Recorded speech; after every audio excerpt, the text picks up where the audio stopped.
where we dive deep into the fascinating world of numismatics and explore the hidden treasures within the coins we carry every day. Today, we're going to journey through time and value as we explore the 1985 Washington Quarter, its history, design, production, and the legacy it has left in American coinage. We'll also look into the broader world of old coin values. So sit back, relax, and get ready for an in-depth ride through numismatic history. Let's start by understanding the Washington Quarter itself, a coin that was first minted in 1932 to commemorate the 200th anniversary of George Washington's birth. The original design was created by sculptor John Flanagan, who based his portrait of Washington on a bust by Jean-Antoine Houdon. Flanagan's design featured a left-facing profile of Washington on the obverse side, while the reverse featured an eagle with outstretched wings, perched on a bundle of arrows with olive branches below. This classic design stayed in circulation for decades, becoming one of the most recognized and collected American coins. Fast forward to 1985, a year that may seem ordinary on the surface, but holds particular interest to coin collectors and enthusiasts across the country. The 1985 Washington Quarter was minted at three primary locations: Philadelphia, Denver, and San Francisco, each mint location contributing its own version of the coin with unique mint marks. The Philadelphia mint used no mint mark. Denver used the letter D, and San Francisco used the letter S, typically associated with proof coins. During this period, the composition of the quarter was the copper-nickel-clad variety, which had replaced the 90% silver content in 1965 following the Coinage Act of 1965. Due to rising silver prices and hoarding concerns, the 1985 quarter therefore consisted of an outer layer of 75% copper and 25% nickel bonded to a core of pure copper, making it a coin that, while no longer made of precious metal, still maintained the durability and practicality necessary for widespread circulation. Now let's talk mintage numbers and production quality. The Philadelphia Mint produced over 775 million quarters in 1985, making it a high production year. The Denver Mint followed with over 520 million coins, while the San Francisco Mint produced just over 3 million proof coins for collectors because of the sheer volume of coins released that year. The 1985 Washington Quarter isn't considered rare in circulated condition. However, what makes certain examples valuable are mint errors, pristine condition, and high grades given by professional grading services like PCGS or NGC. Among the most sought-after 1985 quarters are those in mint state condition, particularly those graded MS67 or higher, which are considered to be in exceptional shape and are often worth far more than their face value. Even more exciting are the mint errors that occasionally surface in the numismatic market. These can include double dies, off-center strikes, misaligned dies, and other anomalies that occurred during the minting process. For example, a double die obverse, where parts of the design appear. Doubled can drastically increase the coin's value due to its rarity and collector demand. Proof coins from the San Francisco Mint deserve a spotlight as well. These coins were struck with special dies on polished blanks, resulting in a mirror-like finish and sharp details. Though they were not intended for circulation, they have become prized collector items, and their condition is typically better preserved than their circulated counterparts. The value of these proof coins depends greatly on their condition, whether they are deep cameo or ultra cameo, and if they have retained their original luster without any signs of toning or handling. But the value of the 1985 Washington Quarter also lies in its role within the broader history of American coinage.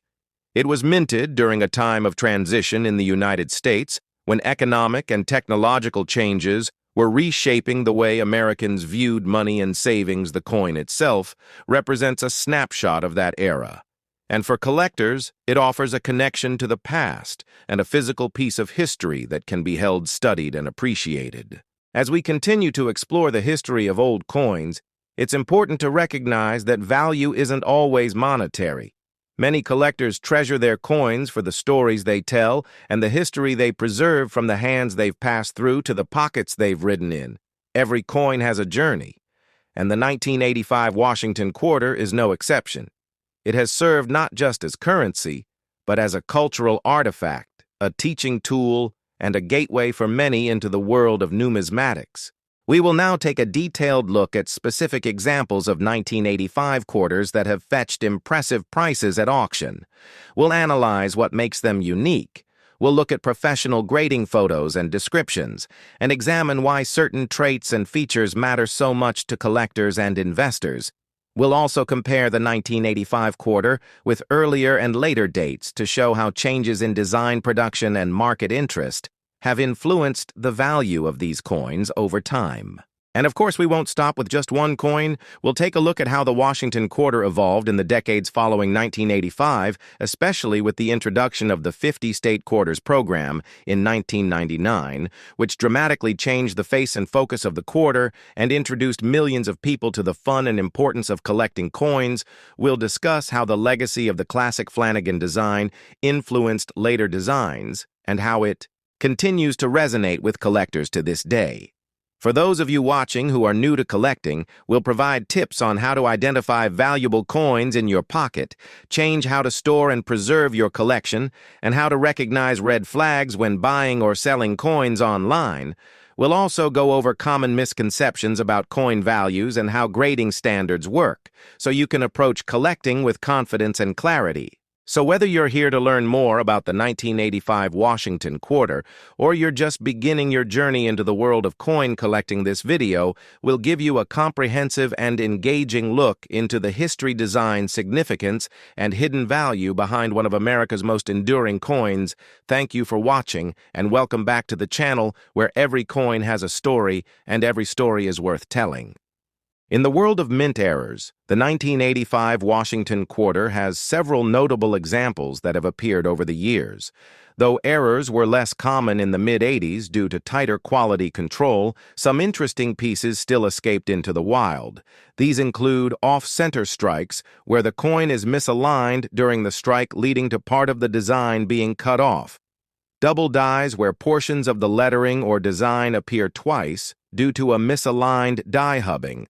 Process and clipped planchets, where part of the blank metal disc is missing. Before striking, each of these errors has its own grading scale and rarity profile, and collectors often compete aggressively for high-grade examples of these unusual coins.